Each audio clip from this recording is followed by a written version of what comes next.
Programme जरा बताइए आप। आज गरीबों पिछड़ों शोषितों वंचितों की पार्टी जनता दल 30वां स्थापना दिवस था और इस स्थापना दिवस में राष्ट्रीय जनता दल के प्रत्येक जिले के नेता कार्यकर्ता है, सब लोग शामिल हुए और हमारे नेता गरीबों पिछड़ों शोषितों वंचितों के लिए लगातार संघर्ष कर रहे हैं। युवा विकास, रोजगार मसीहा आदरणीय श्री तेजस्वी प्रसाद यादव वीडियो कॉन्फ्रेंसिंग के माध्यम से भी लोगों को संबोधन करने का काम। तो इसका मतलब सिर्फ आज ही होगा ये सब कार्यक्रम, इसके बाद आप लोग जनता के बीच में जाएंगे भी? रेगुलर आप देखे होंगे कि इसके पूर्व में हम लोग धरना प्रदर्शन किए थे, जो जनहित का मुद्दा है, जनता का मुद्दा है, शिक्षा, स्वास्थ्य, रोजगार, भ्रष्टाचार, इन तमाम मुद्दों को लेकर के हम लोग वोट कर बैठे इतनी 45 डिग्री के टेम्परेचर में। आज हम लोग पार्टी का स्थापना दिवस मना रहे हैं। आगे चल करके हम लोग पंचायत डोर टू डोर जाएंगे और लोगों की समस्या सुनकर उसको निवारण करने का काम हम लोग करेंगे। राष्ट्रीय जनता दल करेंगे। स्थापना दिवस के अवसर पर हम लोग इसका प्रोग्राम 1 तारीख को पटना में हुआ था।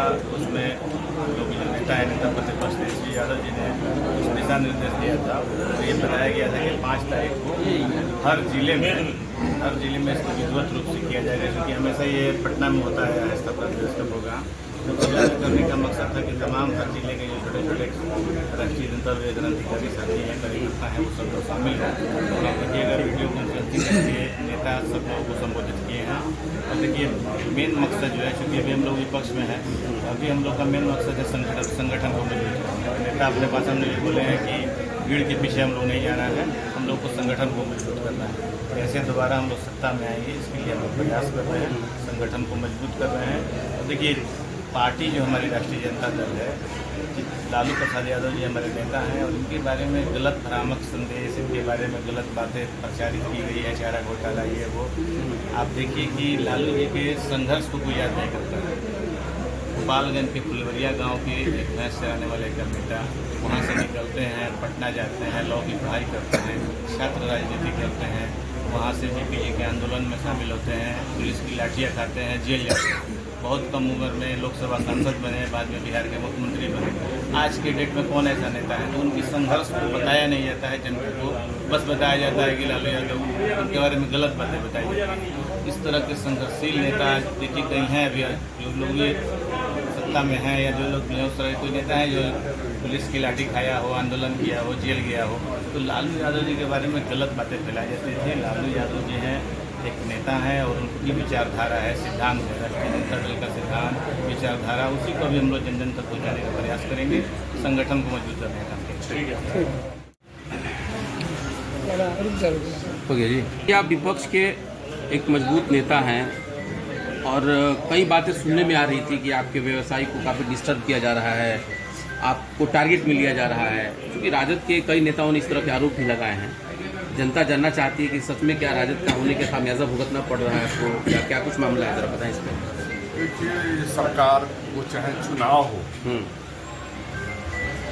और चाहे हमसे जुड़ा मामला हो, सरकारी तंत्रों का दुरुपयोग किया जा रहा है और यहाँ के लोगों को भ्रमित किया जा रहा है और जो लोग जोर तरीके से काम करना चाह रहे हैं उसको डिस्टर्ब किया जा रहा है। तो फिर आप लोगों की पार्टी इसमें क्या करेगी? क्योंकि आप ही नहीं है, बहुत सारे ऐसे लोग निशाने पे हो सकते हैं, तो क्या डिस्टर्ब होते रहेंगे कि जनता का बीच में पहुंच जाएंगे?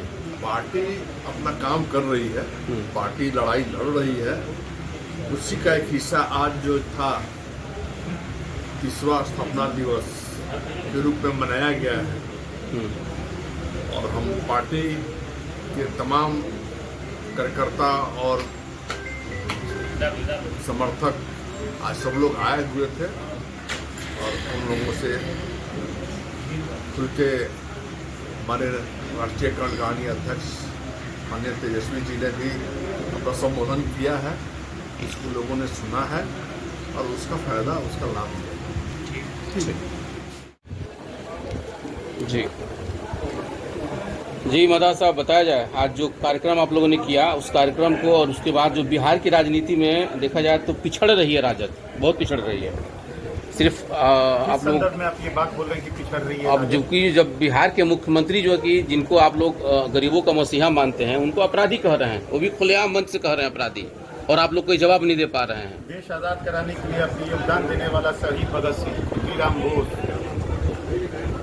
सुखदेव, चंद्रशेखर जी सबको मौजूदा सरकार जो उस वक्त की सरकार थी, ईस्ट इंडिया कंपनी की सरकार थी, वो उन लोगों ने क्या कहा था, उस क्रांतिकारी को भी उन लोगों ने अपराधी कहने का काम किया था। इतिहास उनको निर्णय किया, इतिहास ने आगे चल के उनको बताया कि क्रांतिकारी कौन था और अपराधी कौन था। अपराध करने वाला ईस्ट इंडिया कंपनी को पूरे विश्व ने बताया कि वो अपराधी था, और जिन लोगों ने देश की आज़ादी के लिए अपनी जान की आहुति दी थी, उसको भी बताया कि वो कौन क्रांतिकारी थी। तो वैसे ही मौजूदा वक्त में, मौजूदा परिप्रेक्ष्य में जो व्यक्ति ये बात क्वेश्चन कर रहा है, हमारे माननीय लालू प्रसाद यादव के बारे में भ्रामक की ये स्थिति पैदा कर रहा है, जब वो गरीबों, शोषितों, पिछड़े अक़लियतों की आवाज़ बन के जब उभरा, इन लोगों के पेट में बेचैनी पैदा हुई, इन लोगों को एहसास नहीं हुआ। लेकिन इतिहास के गर्भ में आगे जब जाएंगे, इतिहास के शिलालेखों में स्वर्णिम अक्षरों पे नाम अंकित होगा माननीय लालू प्रसाद यादव का। आप तो गौर करें। आपकी पार्टी को अब कहा जा रहा है कि जो लोग भी गमछा लेके निकल रहे हैं, हरा गमछा, तो उनको इनकाउंटर कर दो, क्योंकि हम मुख्यमंत्री की बात कर रहे हैं, उन्हीं का कॉल है ये सब चीजें। तो ये सारी चीजें अब जब सामने आ रही है, तो इसको क्या लग रहा है कि यानी आप लोग की पार्टी खत्म हो चुकी है? भाजपा की सरकार में आपराधिक मनोवृत्ति के लोग, आपराधिक प्रकृति के लोग ही को सरकार में प्रधानमंत्री भी बनाया जा रहा है, मुख्यमंत्री भी बनाया जा रहा है। तो जो मौजूदा जो निज़ाम का मालिक है, जो मौजूदा जो इस देश के, बिहार, इस राज्य के निज़ाम का मालिक है, वो खुद आपराधिक चरित्र का आदमी है, तो वो इसी तरह की आपराधिक चरित्र की बात करेगा। पुलिस का काम है पनिशमेंट देना, पनिशमेंट दिलवाना, पनिशमेंट देना कानून का काम है। तो ये कानून को अपने हाथ में लेने का काम कर रहे हैं। तो ये जनता के बीच में आपको मैसेजिंग करने की जरूरत है, कि बताने की जरूरत है कि किस पनिशमेंट दिलवाने वाला कौन होना चाहिए, पनिशमेंट देने वाला कौन होना चाहिए। तो आपको मीडिया बंधुओं का काम है कि बेहतर तरीके से बातों को प्रस्तुत करें। हम लोग तो जान रहे हैं कि अपराधी व्यक्ति है, आपराधिक चरित्र का व्यक्ति है, कौन नहीं जानता है इसको, आपराधिक व्यक्ति है। अच्छा, एक और सवाल, आज के ये सीवान में किसी को अगर सांप काट दे तो लोग भगवान भरोसे हैं, महीना में डेटा है 4-5 लोग मर गया।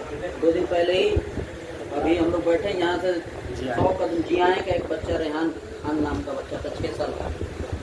बहुत दुखद घटना है और इस बारे में हमको जानकारी है, लेकिन आगे की बातों को समझिए कि जो सिवान का जो मौजूदा निज़ाम, जो सरकार में मौजूदा जो निज़ाम चला रहा है, जो सरकार में बैठे हुए लोग हैं, जो ये लोग हैं, ये लोगों को जानवरों से बड़ी प्रेम है। आपको पता होगा नगर परिषद में कुत्ते के भोजन के पात्र को इन लोगों ने स्टैब्लिश करने का काम किया। लोगों को दिखा नहीं, लेकिन 50 लाख रुपया की निकासी जरूर हो गई और लोगों को मिलने का काम किया। इसी तरह की सिवान में आपको सांप को भी पढ़ाने का काम कर रहे हैं, और सांप जब जनता को काट रही, जनता के लिए इन लोगों के पास कोई ये नहीं है, कुत्तों के लिए है और सांप के लिए। जो अभी जो सिवान में जो सदर अस्पताल, ये सदर अस्पताल नहीं है, रेफरल अस्पताल है, लेकिन आप जिलाधिकारी के पास जाइए तो वो बोलेगा कि डेली दिखलाता है अपने आप को फोटो दिखलाते हैं, फेसबुक पे डिस्ट्रिक्ट एडमिनिस्ट्रेशन के साइट पे जाइए, उनके फोटोज दिखते हैं, हमने ये जन कल्याणकारी काम किए। लेकिन जो मौजूदा जो बेसिक एम्यूनिटीज जो हमको मिलनी चाहिए थी, उस बेसिक एम्यूनिटीज पे कोई बात नहीं करी। जाइएगा तो वहाँ पे बाथरूम सही नहीं है, जाइएगा तो अभी टीओपी स्थापित कर दिया, लेकिन वहाँ पे आपको बाथरूम बनने के नहीं है, और बाथरूम भी है तो सार्वजनिक कर दिया गया, जिसका पलड़ा भी वहाँ पे नहीं है। मॉडल अस्पताल है सर, आप उसके बारे में ऐसी बात कर रहे हैं। वो भी वर्तमान जो यहाँ के विधायक हैं, उनके द्वारा निर्मित किया गया है। वो जो वर्तमान जो विधायक है, जो वर्तमान 5 मंजिला बना हुआ है, चमचमा रहा है। बात तो सुना जाए, मौजूदा जो विधायक है वो आकेतन मॉडल विधायक है। जो जब वो ये स्वास्थ्य मंत्री भी थे तो उस तरह के, तब भी आपने देखा कितना नमूनाकार काम किया उन्होंने। स्ट्रेचर पे लाश पड़ी रहती थी और कुछ डॉक्टर देखने वाले नहीं होते थे, और ठेला पे ले जाया जाता है, ठेला पे ले जाया जाता है। एम्बुलेंस की सुविधाएं नहीं है, जांच की सुविधाएं नहीं है। आप जो भी है तो रेफरल हॉस्पिटल बना दिया है।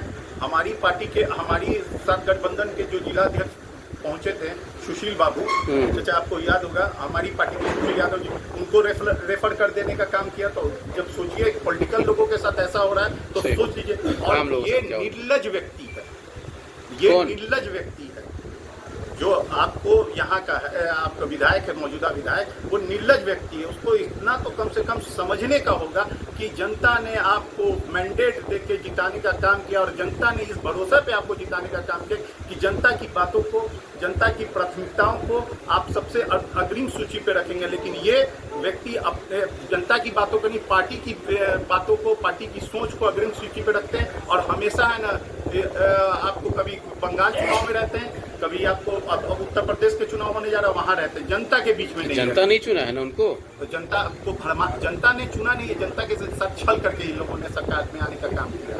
जनता तो